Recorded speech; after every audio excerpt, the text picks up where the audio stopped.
और देखिए बड़ी खबर आपको बिहार से बता दें, जहां नालंदा शीतला माता मंदिर में भगदड़ मामले में डीजीपी विनय कुमार घटनास्थल पर पहुंचे। मंदिर परिसर का डीजीपी ने निरीक्षण किया और हादसे के पीछे बड़ी लापरवाही मानी जा रही है। भीड़ के बावजूद पुलिस व्यवस्था वहां नहीं थी और थाना प्रभारी तत्काल प्रभाव से निलंबित किए गए हैं। इस मामले पर डीजीपी ने कहा कि जांच के बाद और कड़ी कार्रवाई होगी। स्थानीय लोगों को इनपुट पर आगे की रणनीति तैयार होगी और भविष्य में बेहतर भीड़ प्रबंधन पर मंथन शुरू हुआ है।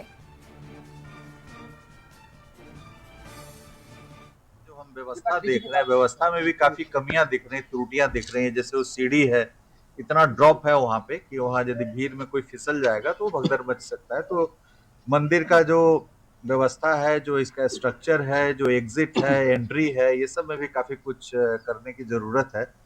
और अभी हम इनके न्यास परिषद के जो चेयरमैन है रणवीर नंदन जी, उनसे भी बात किया है कि यहाँ पे इतनी भीड़ होती है, लाखों की भीड़ कभी कभी होती है और 20-25 हजार की भीड़ बताई जा रही है अभी। तो ये भीड़ के नियमन के लिए, रेगुलेशन के लिए भी ये निश्चित रूप से यहाँ पे पुलिस की व्यवस्था रहनी चाहिए थी, भीड़ को नियमित करने के लिए, रेगुलेट करने के लिए। वो है कैमरे को देख करके इसमें एफआईआर दर्ज होगा और जो भी जिनकी भी लापरवाही पाई जाएगी यहाँ पे, उस पर लीगल कार्रवाई, लीगल एक्शन होगा। और ज्यादा जानकारी के साथ चीफ कॉरेस्पॉन्डेंट संजय जुड़ चुके हैं। संजय, देखिए जो घटना हुई है, मौके पर डीजीपी विनय कुमार पहुंचे, उन्होंने निरीक्षण किया, लेकिन जिस लापरवाही की बात सामने आ रही है, मौत तो हुई, लोगों की जान तो गई, अब जिम्मेदारी कौन लेगा इसकी?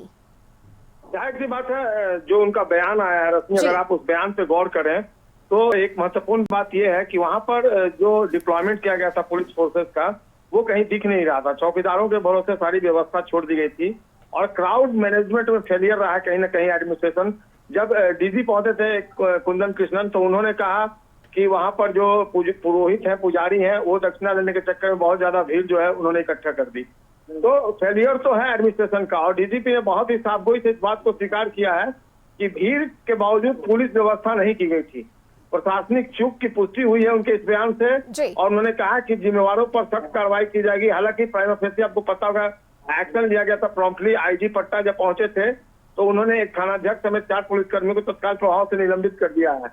मंदिर प्रशासन पर भी सवाल उठ रहे हैं, व्यवस्थाओं का चूंकि अभाव था। स्थानीय लोगों के इनपुट पर एक स्ट्रेटेजी भी प्रशासन बनाने में जुटा हुआ है। डीजीपी बोल रहे हैं कि जांच की जा रही है और जांच के बाद कड़ी कार्रवाई की जाएगी। तो निश्चित तौर पर प्रशासन पर जो सवाल उठ खड़ा हुआ है, वैसे में प्रशासन जो है इस पूरे मामले को लेकर एक्टिव दिख रहा है। डीजीपी खुद सीएम के कहने पर वहां पहुंचे थे और उनकी जांच रिपोर्ट भी पहुंचेगी और कई चरणों में और कई लेवल पे जांच हुई है और जांच के बाद निश्चित तौर पर कई लोगों पर और गाज गिरेगी। बिल्कुल, संजय, देखना महत्वपूर्ण होगा कि और कितने लोग इस रडार में आते हैं और कितने पर कार्रवाई होती है इस मामले में। बहुत शुक्रिया आपका इस जानकारी के लिए। और अभी के लिए बस इतना ही। खबरों से जुड़े रहने के लिए आप देखते रहिए कशिश न्यूज। नमस्कार।